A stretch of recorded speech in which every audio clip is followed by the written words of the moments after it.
On November the 8th, just a few weeks away, the people of Burma will hold national elections.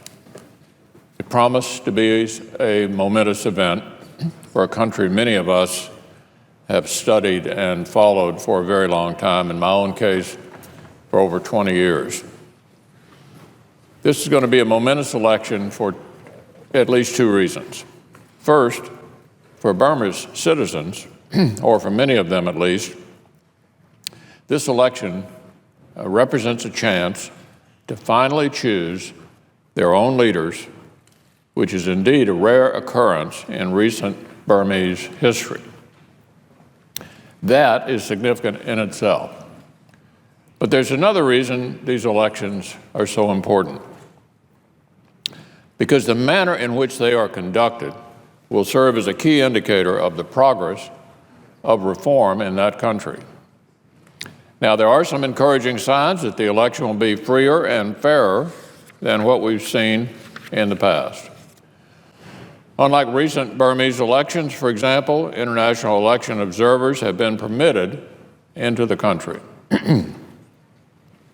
That's an important departure from the past, and it's encouraging. At the same time, there have been troubling signs during the election cycle. Allow me to share a few of them with you now. First, the Constitution was not amended prior to the election. As many of my colleagues will recall, the Burmese Constitution unreasonably restricts who can be a candidate for president, a hardly subtle attempt to bar the country's most popular opposition figure from even standing for office. That's certainly worrying enough, but the Constitution goes even further, ensuring an effective military veto over constitutional change, over, for instance, amendments about who can run for the presidency by requiring more than 3/4 parliamentary support in a legislature where the Constitution also reserves, listen to this, reserves 1/4 of the seats for the military. So in order to change the Constitution, you've got to get some military votes, and obviously, so far, that hadn't happened. Allowing appropriate constitutional changes to pass through Parliament would have represented a tangible demonstration of the Burmese government's commitment to both political reform and to a freer and fairer election this November. But when the measures were put to vote on June 25th, the government's allies exercised the very undemocratic power the Constitution grants them to stymie the effort. So what kind of messages do these actions send us? They bring the Burmese government's continued commitment to democracy into question. You were really committed to democracy. Why would you continue a provision like that to most of the world is simply quite laughable or outrageous? They also raise fundamental questions about the balloting this fall, increasing the prospect of an election being perceived as something other than the will of the people, even if its actual conduct proves to be free and fair. It's hard to see how that's in anybody's interest. The second deeply troubling consideration is the apparent widespread, if not universal, disenfranchisement of the Rohingya population. Now, for all the ill treatment the Rohingya have had to endure in their history, at least they had once been able to vote and run for office in Burma. They voted and fielded candidate for office in both the 2010 election and the 1990 election. But alas, no more. Reports indicate that otherwise eligible Rohingya, more than 500,000 of them, have been systematically deprived of the right to vote and the right to stand for election. That poses another serious challenge to next month's elections being seen as free and fair. And there's another challenge I would note as well. Finally, while media activity in Burma is far more open than it was before 2010, there have been troubling signs that indicate a recent and worrying backslide.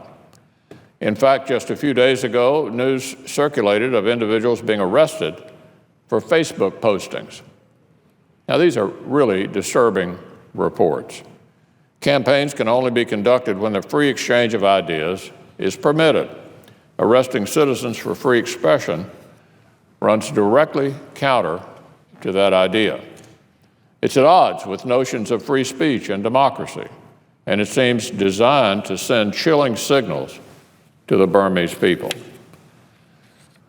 So, Mr. President, it's clear that Burma faces substantial challenges, from the undemocratic elements in Burma's constitution to the disenfranchisement of the Rohingya to troubling incidents regarding the curtail of citizens' basic rights. These challenges are significant. They need to be addressed. At the same time, we should not allow these things to completely overshadow what Burma has accomplished. It's actually come a long way in recent years. There are many positive things to build upon as well. In short, there's still hope for Burma's upcoming election. Thein Sein's government has an opportunity to make these last few weeks of campaigning as free and as fair as possible. The Burmese government can still hold an election that, despite the troubling things I mentioned, can still be embraced by Burmese citizens and the international community alike.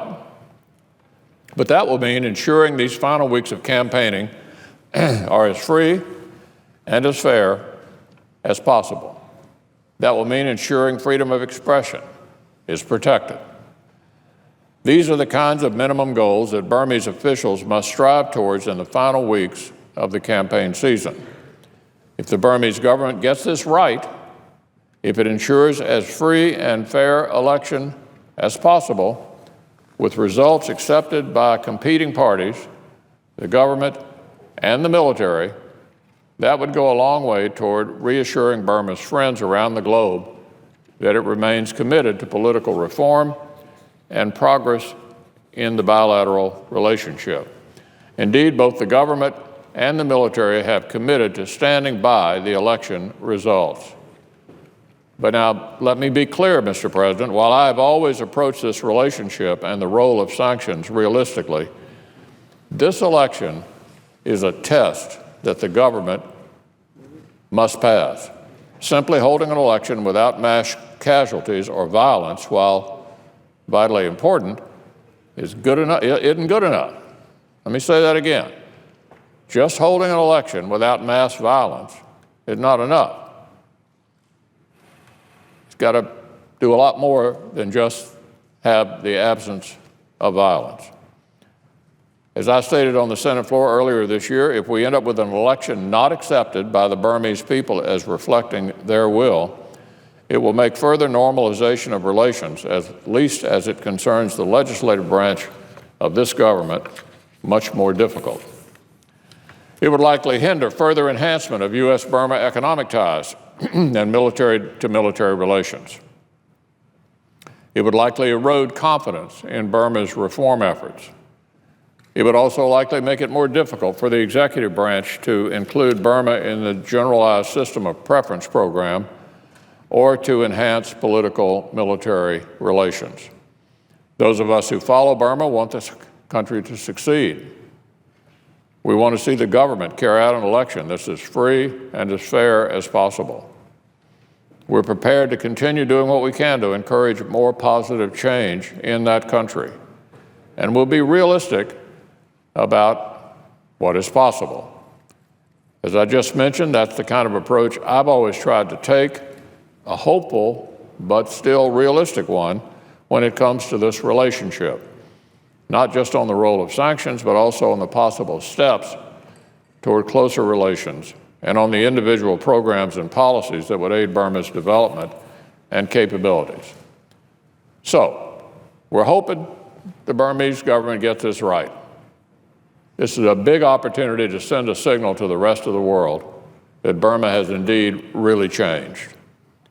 We're hoping the Burmese people continue moving along the path of greater freedom and greater reform. But whatever the result, Burmese government officials should be assured that Burma's partners in the United States and in the international community will be watching intently to see what happens in the coming weeks. with a realistic assessment in what Burma can achieve.